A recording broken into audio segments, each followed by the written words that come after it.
Halo semuanya, kembali dengan saya Pendeta Sebastian di Greek untuk semua. Dan kali ini kita akan membahas kata airo.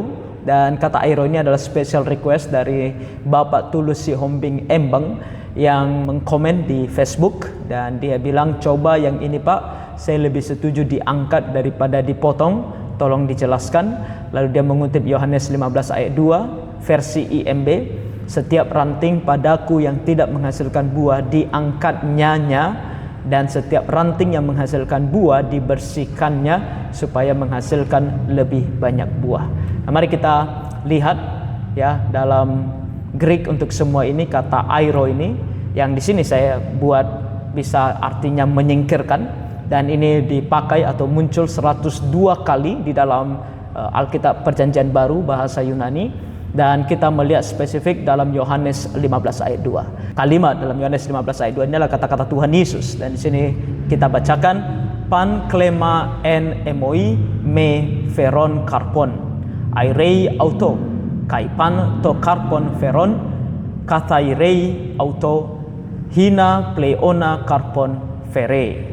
Ya, jadi itu cara membacanya, dan kita akan lihat satu persatu daripada kata-kata ini untuk kita coba terjemahkan. Dan kalimat atau kata yang pertama adalah kata pan, bisa diartikan sebagai setiap. Dia adalah sebuah kata sifat, dan ini berbicara tentang setiap individu dari suatu kelas atau kelompok secara distributif. Jadi setiap di sini yang kemudian menunjukkan kepada kita kata kedua, yaitu kata klema. Kata klema ini adalah sebuah kata sebenarnya berasal dari kata klao, yaitu mematahkan. Nah, kenapa di sini menjadi ranting? Karena ini merujuk pada cabang yang mudah dipatahkan. Maka dalam TDNT dikatakan cabang pohon anggur yang jika berbuah dipangkas atau dibersihkan agar dapat berbuah lebih banyak. Dan jika tidak berbuah akan discarded dan wither, dibuang dan mati. Jadi dalam TDNT sebenarnya mulai dari kata klema ini sudah mulai dia tunjukkan kepada kita apa makna airei di sini. Oke, jadi klema ini adalah kata yang khusus untuk ranting yang memang mudah untuk dipatahkan. Lanjut, ada kata en emoi. Ya, ini digabung, dan kata en sendiri adalah sebuah preposisi yang artinya di dalam. Dan kemudian kata emoi adalah sebuah pronoun ya dalam bentuk dative yang berasal dari kata ego, dan itu artinya aku, sehingga bisa diterjemahkan secara harfiah sebagai di dalam aku, atau di sini dalam konteksnya karena ini berbicara tentang pohon ranting, maka kita bisa terjemahkan dia sebagai padaku. Lalu kata berikutnya adalah kata me. Ini sudah kita tahu sebelumnya, me artinya tidak. Lalu ada kata feron. Nah, feron di sini adalah sebuah kata kerja ya dari asal katanya fero, dan ini merupakan aktif participle yang berarti menghasilkan. TDNT mencatat bahwa ini merujuk pada kemampuan produktif sebuah tanaman yang mengandung dan mengeluarkan hasil. Oke, jadi menghasilkan bisa kita terjemahkan demikian. Lalu kata karpon adalah kata benda, dan ini artinya buah. Lalu ada airei. Nah, ini kata yang dipertanyakan di sini. Kata airei berasal dari kata airo yang bisa artinya ia potong atau ia angkat. Dalam LAI menggunakan kata potong. Oke, nah kata ini sendiri airo, yaitu airei, bisa artinya mengangkat, bisa artinya mengambil, bisa juga artinya menyingkirkan.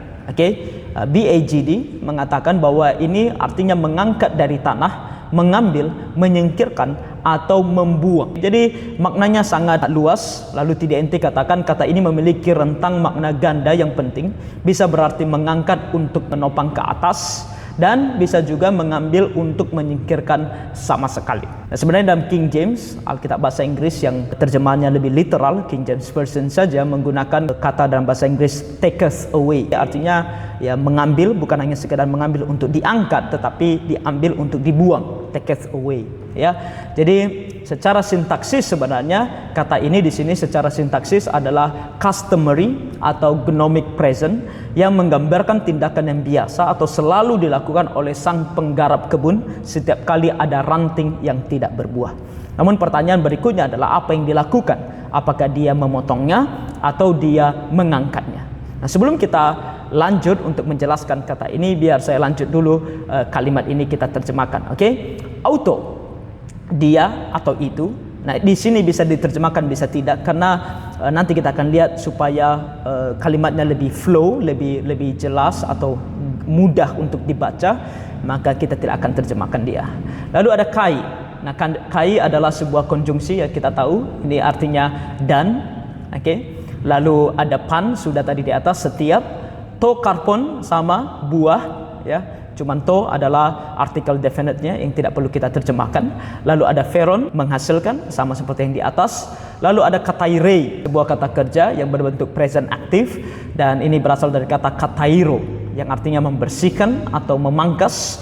Nah, BAJD mengatakan membersihkan dari kotoran atau memangkas tunas air dalam konteks agrikultural. Lalu kita lanjut, auto, dia atau itu nanti sama seperti auto di atas, kita tidak perlu terjemahkan. Lalu ada hina, dan ini artinya supaya. Ini adalah sebuah konjungsi yang artinya supaya, menunjukkan kepada kita bahwa ini adalah sebuah purpose clause atau klausa tujuan. Oke. Lalu ada pleiona. Pleiona adalah sebuah bentuk komparatif, ya, yang artinya lebih banyak. Lalu karpon, kita sudah tahu dari atas, ini artinya buah.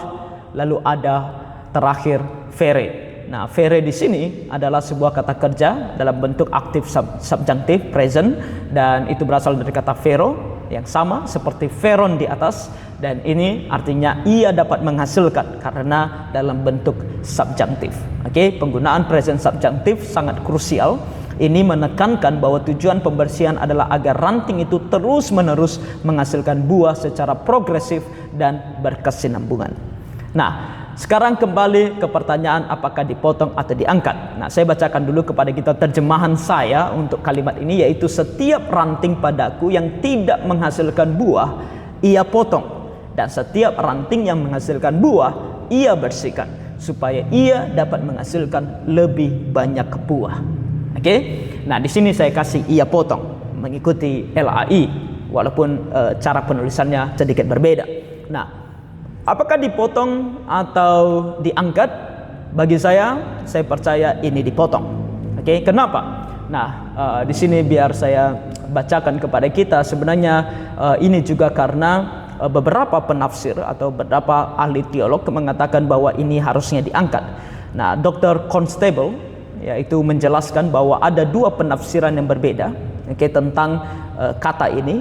Yang satu, mereka yang menafsirkan frasa ini sebagai mengambil dalam konteks penghakiman, nah itu artinya juga dipotong sama, berpendapat bahwa orang beriman akan kehilangan keselamatannya. Nah, di sini tidak terlalu tepat, karena yang dimaksudkan orang atau orang yang percaya ini dipotong, ini bukan artinya orang yang beriman, tapi kita lebih berbicara kepada Kristen KTP. Kristen, orang Kristen yang mengaku Kristen tapi belum sungguh-sungguh percaya. Jadi kalau dibilang beriman itu seolah-olah dia sudah sungguh-sungguh percaya. Tidak, dia tidak sungguh-sungguh percaya. Dia hanya mengaku saja Kristen tapi Kristen KTP. Oke. Lalu dia katakan ini berpendapat bahwa orang beriman akan kehilangan keselamatannya atau kehilangan pahalanya dan bahkan mungkin nyawanya. Oke, ini pendapat Dr. Constable tentang orang yang menggunakan kata ini sebagai dipotong. Oke, sementara itu mereka menafsirkan kata airo sebagai mengangkat, berpendapat bahwa ranting-ranting ini mendapat perhatian khusus dari tukang kebun anggur agar kelak dapat berbuah. Nah, Constable sendiri lebih setuju dengan bagian yang kedua, yaitu mengangkat, karena dia berbicara bahwa ranting-ranting ini diberikan perhatian khusus dari tukang kebun untuk dia kembali berbuah.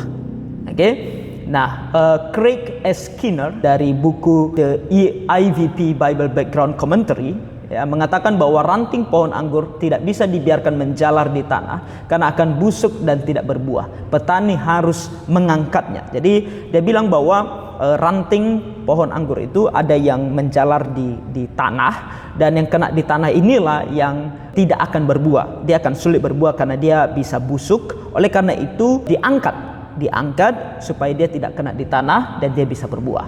Nah, itu penjelasan mereka, dan kemudian ini juga didukung oleh beberapa teolog, lebih kepada teolog-teolog modern di zaman sekarang, seperti contohnya ada Gary W. Derrickson di tahun 1996 menulisnya di dalam Biblioteka Sakra. Lalu ada seperti John A. Tucker yang menulis di tahun 2011. Nah, mereka juga berbicara tentang ini dan dikutip oleh Dr. Constable. Namun saya percaya ini dipotong. Kenapa? Karena seorang bernama William Barclay menjelaskan dengan lebih rinci tentang pertumbuhan pokok anggur pada masa itu. ya. Ketika Yesus menggambarkan tanaman anggur, ia tahu betul apa yang sedang dibicarakan, kata William Barclay. Nah, apa yang dibicarakan itu bahwa sebuah pohon anggur yang muda itu tidak dibiarkan berbuah selama 3 tahun pertama. Dan setiap tahun dipangkas secara drastis agar dapat berkembang serta menghemat tenaga dan energinya. Ketika sudah dewasa, pohon itu dipangkas pada bulan Desember dan Januari. Pohon itu memiliki 2 jenis cabang, yaitu yang berbuah dan yang tidak berbuah. Dan cabang-cabang yang tidak berbuah dipangkas secara drastis. Artinya bukan sekedar diangkat tetapi dipotong, dipangkas secara drastis agar tidak menguras tenaga tanaman. Tanaman anggur tidak dapat menghasilkan panen yang seharusnya tanpa pemangkasan drastis, dan Yesus tahu akan hal itu. Yaitu kata William Barclay. Dengan penjelasan itu ia menyimpulkan bahwa ranting yang tidak berbuah ini adalah orang Yahudi yang menolak Tuhan Yesus dan orang Kristen KTP. Dalam Light of Israel Bible Commentary ada seorang bernama Jim Garish yang memperhatikan pertumbuhan pokok anggur juga berpendapat sama. Dia katakan tanaman anggur menghasilkan banyak tunas yang tidak akan pernah menghasilkan buah anggur. Selain itu, kayu yang tidak diperlukan atau kayu mati pada tanaman anggur dapat menyebabkan busuk dan penyakit. Jika tanaman anggur tidak dipangkas, sebagian besar pertumbuhannya akan terfokus pada daun sehingga buahnya kecil dan bahkan tidak ada sama sekali. Jika ranting-rantingnya dipotong tanpa ampun, buahnya akan besar dan lezat. Dan kalau kita membaca tulisan-tulisan para komentator, mayoritas komentator, apalagi komentator yang lama, itu akan menuliskan kepada kita bahwa mereka setuju bahwa ini pemotongan. Mereka katakan bahwa ini bukan diambil, bukan hanya sekedar diangkat, melainkan dibuang. Mereka bahkan menggunakan istilah cut off dalam bahasa Inggris. Sebut saja namanya seperti Adam Clarke, Fleming, Albert Barnes, John Calvin, bahkan Charles Smith, William Barclay, tadi sudah kita kutip, Wendell, Gunn, John Gill, Jim Garish yang tadi, Matthew Henry, dan lain-lain. Mereka semua percaya bahwa ini adalah di cut off, dipotong. Tidak sedikit di antara mereka menjadikan Yudas Iskariot sebagai ilustrasi ranting yang tidak berbuah di antara para rasul lainnya. John MacArthur, kalau kita berpikir tentang komentator yang lebih dekat dengan kita, John MacArthur almarhum juga katakan gambaran ini menggambarkan seorang tukang kebun, yakni bapa yang memangkas dahan-dahan yang mati agar dahan-dahan yang hidup dan berbuah dapat terlihat dengan jelas. Ini adalah gambaran tentang orang-orang Kristen yang murtad, yang tidak pernah benar-benar percaya dan akan disingkirkan pada hari penghakiman. Jadi itulah kenapa bagi saya lebih tepat dikatakan ia potong. Nah, kenapa ia potong? Bukan hanya sekedar ia ambil, karena ini berbicara tentang tanaman. Kalau tanaman itu mau diambil ranting yang tidak berbuah tadi, maka lebih gampang dimengerti ketika kita menggunakan kata ia potong daripada sekedar ia ambil. Untuk ia angkat, saya dengan penjelasan tadi tidak sepakat dengan itu. Itu terjemahan dari IMB, dan menurut penjelasan yang tadi saya sampaikan, saya percaya ini lebih tepat sebagai ia potong. Jadi ini adalah sebuah peringatan dari Tuhan Yesus untuk kita, bahwa setiap ranting padaku yang tidak menghasilkan buah ia potong. Jadi jangan menjadi Kristen KTP. Kalau kita mengatakan bahwa aku sungguh-sungguh percaya kepada Tuhan Yesus, kita harus betul-betul sungguh-sungguh percaya kepada Tuhan Yesus, dan itu ditandai dengan kita menghasilkan buah. Kalau kita tidak menghasilkan buah, kita hidup tetap seperti hidup kita sebelum percaya kepada Tuhan Yesus, tetap suka melakukan dosa, maka kita bukan ranting yang benar. Kita adalah ranting yang busuk, yang tidak berbuah, dan akan dipotong. Kita akan dihakimi, kita akan masuk neraka walaupun kita mengatakan kita orang Kristen. Maka kita harus menjadi ranting yang benar, ranting yang berbuah. Karena di sini dikatakan, kalau ranting yang berbuah dikatakan di sini, ia akan dibersihkan. Dibersihkan supaya lebih banyak buah yang dapat ia hasilkan, atau yang di sini lebih bagus kalimatnya, supaya ia dapat menghasilkan lebih banyak buah. Jadi kalau kita orang Kristen, mari kita berbuah, melakukan hal-hal yang berkenan kepada Tuhan, melakukan hal-hal yang benar, yang kudus di hadapan Tuhan, berbuah bagi Tuhan, dan Tuhan akan bersihkan kita, yang menolong kita untuk berbuah lebih banyak. Jadi jadilah orang Kristen yang berbuah, dari ranting yang berbuah. Jadi demikian penjelasan kita dalam Greek untuk semua untuk hari ini. Kalau ada kata lain yang kita mau bahas seperti yang tadi, kata hari ini, kata airo, silakan tulis di kolom komentar atau DM saya secara pribadi. Kiranya Tuhan Yesus menolong kita semua. Tuhan memberkati.